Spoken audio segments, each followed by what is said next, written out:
আমার গোটে দাবি অছে অঞ্চলবাসীর তাহলে বাবা বিশ্বেশ্বর বাবা পীঠকে আমার পর্যটনস্থলীর মান্যতা দিয়াযাও।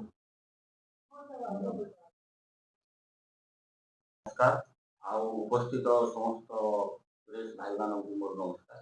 ଆଉ ମୁଁ ଶରଣା ଦ୍ୱାଦଶ ଜ୍ୟୋତିର୍ଲିଙ୍ଗ ମନ୍ଦିର ପ୍ରତିଷ୍ଠା କମିଟିର ଉପସଭାପତି ସୁରେଶ କରୁଛି। ଭଗବାନ ଏଇଟା ମୋତେ ଗୋଟେ ଦାୟିତ୍ୱ ଦେଇଛନ୍ତି ଏଇଟା କରିବା ପାଇଁ। ଆଉ ସେଥିପାଇଁ କେମିତି ଆମ ମନ୍ଦିରର ଯାତ୍ରା ସୁରୁଖୁରୁରେ ହଉ ସେଥିପାଇଁ ଆମେ ପ୍ରଚେଷ୍ଟାରେ ଲାଗିଛୁ। ଆଉ ବାକି ଅନ୍ୟ କଥା ଗୁଡ଼ିକ ଆମର ସଭାପତି ମହୋଦୟ କହିଛନ୍ତି। ଆଉ ବିଶେଷ କିଛି पहले आपण समस्त को मोर नमस्कार आपण समस्त को धन्यवाद। एते कम समय मध्य आपण समस्त एठारे उपस्थित रहा लगी बोलिक आम समस्ते कमिटी तरफ आपण को कृतज्ञता ज्ञापन करुँ। आपण समस्ते जानिछन ये आम अष्टशंभु मध्य गोटे बाबा विश्वेश्वर शैवपीठ नवनिर्मित द्वादश ज्योतिर्लिंग मंदिर निर्माण करा तार प्रतिष्ठा महोत्सव जनवरी 22 रु जनवरी 26 पर्यंत अनुष्ठित हेब।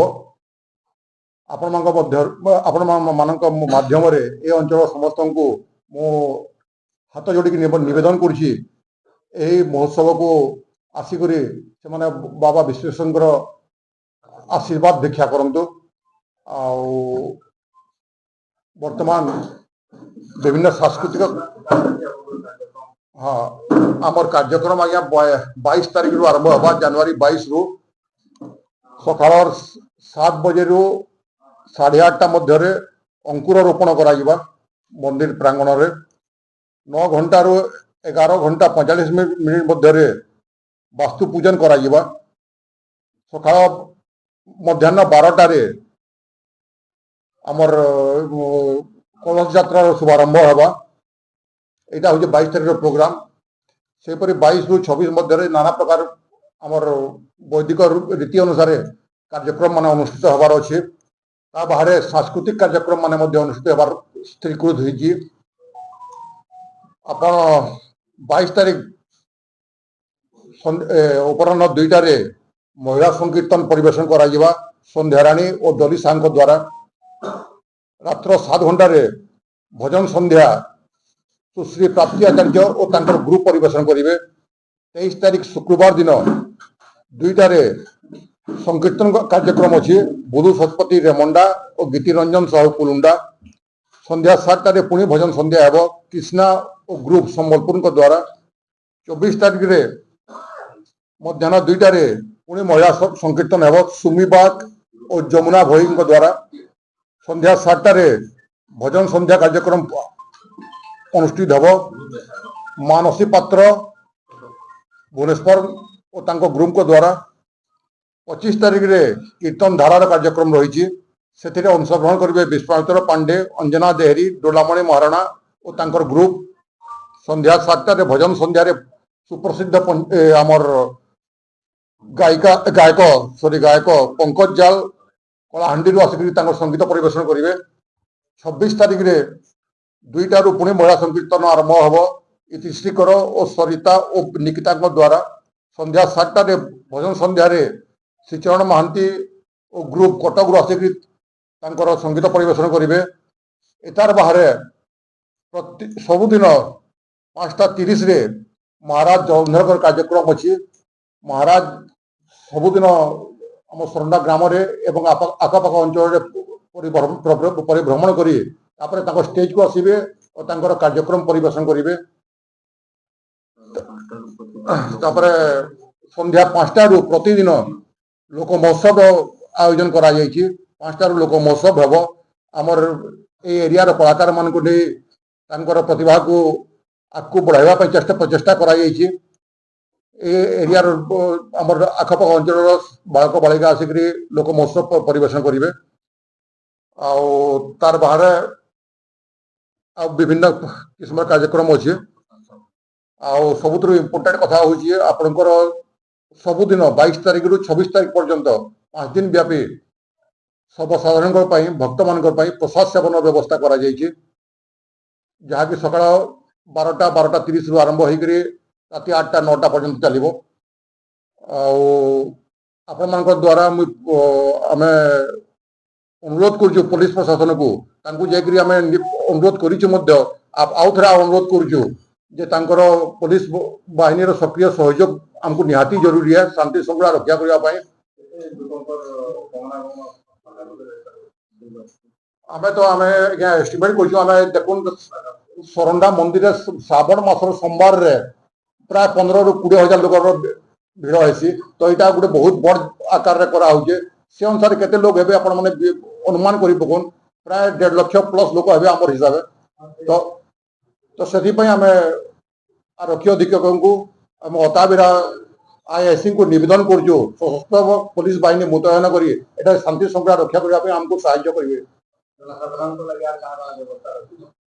ଜନସାଧାରଣଙ୍କ ପାଇଁ ତାଙ୍କର ଏଇଟା ତ ଗଲା ମନୋରଞ୍ଜନ କାର୍ଯ୍ୟକ୍ରମ ତାପରେ ଗଲା ଆପଣଙ୍କର ପ୍ରସାଦ ସେବନର ବ୍ୟବସ୍ଥା ତାପରେ ତାଙ୍କର କୌଣସି ପ୍ରକାର ସୁବିଧା ନ ହେବା ପାଇଁ ଏଠାରେ ଗୋଟିଏ ସାର୍ବଜନିକ ଟଏଲେଟର ବ୍ୟବସ୍ଥା କରାଯାଇଛି ତାପରେ କାହାର ଭଗବାନ ନ କରନ୍ତୁ କାହାର ଯଦି ଦେହ ଖରାପ ହେଲା କ'ଣ ହେଲା ଏଠାରେ ଗୋଟେ ଅସ୍ଥାୟୀ ଶିବିର କରାଯାଇଛି ଡାକ୍ତରମାନଙ୍କ ପାଇଁ ସେମାନେ ତାର କାହାର ଦେହ ପାହା ଖରାପ ହେଲେ ତାର ବ୍ୟବସ୍ଥା କରିବେ ଆଉ ପୋଲିସ ଆମର ଫାୟାର ବିଭାଗକୁ ମଧ୍ୟ କୁହାଯାଇଛି କୌଣସି ଯେପରି ଭଗବାନଙ୍କ ଦ୍ୱାରା ଦୁର୍ଘଟଣା ନ ଘଟେ ସେଥିପ୍ରତି ସଜାଗ ରହିବା ପାଇଁ ତାଙ୍କୁ ମଧ୍ୟ ଅନୁରୋଧ କରିଛୁ ଆମେମାନେ ଆଉ ଏଇସବୁ କାର୍ଯ୍ୟକ୍ରମ ହେଇଛି ଆଉ ଆପଣମାନଙ୍କ ସହଯୋଗ ଆପଣମାନଙ୍କୁ ପୁଣି ଆମେ ନିବେଦନ କରୁଛୁ ଆପଣମାନେ ମଧ୍ୟ 5 ଦିନ ଏଠାରେ ଉପସ୍ଥିତ ରହି ବିଭିନ୍ନ କାର୍ଯ୍ୟକ୍ରମର ସିଧା ପ୍ରସାରଣ କରନ୍ତୁ କିମ୍ବା ପ୍ରିଣ୍ଟ ମିଡିଆରେ ବାହାର କରନ୍ତୁ ଆପଣମାନଙ୍କ ଅନୁରୋଧ ଆପଣମାନେ ସମସ୍ତେ ଆସିବେ।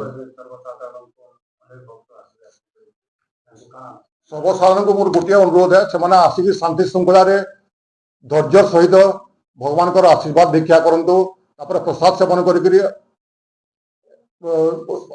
କାର୍ଯ୍ୟକ୍ରମକୁ ଉପଭୋଗ କରନ୍ତୁ। ରାସ୍ତା କଡ଼ରେ ଯେତେବେଳେ ଆମର କାର୍ଯ୍ୟକ୍ରମଟା ହଉଛି ମନ୍ଦିର ପ୍ରତିଷ୍ଠା ମହୋତ୍ସବ ତ ଆମର ଟ୍ରାଫିକ ବ୍ୟବସ୍ଥା କେନ୍ତା ହିସାବରେ ଟ୍ରାଫିକ ବ୍ୟବସ୍ଥା ନିୟନ୍ତ୍ରଣ ପାଇଁ ଆମେ ଅଶୋକା ବିଲ୍ଡକନକୁ ଅନୁରୋଧ କରିଛୁ ସେମାନେ ଏଠି ଟ୍ରାଫିକ ନିୟନ୍ତ୍ରଣ କରିବେ ତା ବାହାରେ ପୋଲିସ ବାହିନୀକୁ ମଧ୍ୟ ଆମେ ଅନୁରୋଧ କରିଛୁ ସେମାନେ ମଧ୍ୟ ଟ୍ରାଫିକ ନିୟନ୍ତ୍ରଣରେ ଆମକୁ ସାହାଯ୍ୟ କରିବେ।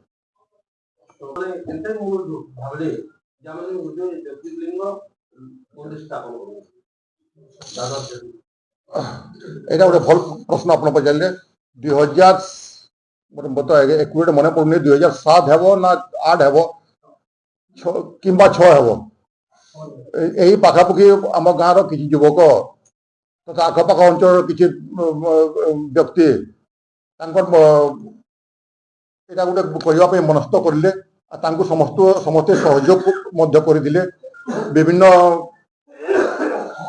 ଲୋକ ଆସିକରି ଦାନ ମଧ୍ୟ ଦେଇଛନ୍ତି କିଏ ସିମେଣ୍ଟ ଦେଇଛି କି କ'ଣ ଗେଟି ଦେଇଛନ୍ତି ସେଇ ହିସାବରେ ମନ୍ଦିରଟା ପ୍ରଥମେ ନିର୍ମାଣ କରାଗଲା। ଆପଣଙ୍କ ମାଧ୍ୟମରେ ମୁଁ ଆଉ ଗୋଟେ କଥା କହିବାକୁ ଚାହୁଁଛି ସେ ଅର୍ଦ୍ଧନିର୍ମିତ ହେଇକି ମନ୍ଦିରଟା ଦୀର୍ଘ 15-16 ବର୍ଷ ପଡ଼ିବା ପରେ ଆମର ପୂର୍ବତନ ବିଧାୟିକା ଶ୍ରୀମତୀ ସାଙ୍ଗୀ ଛୁରିଆଙ୍କର ଅକ୍ଲାନ୍ତ ପରିଶ୍ରମ ଯୋଗୁଁ 2023 ଜୁନ 26ରେ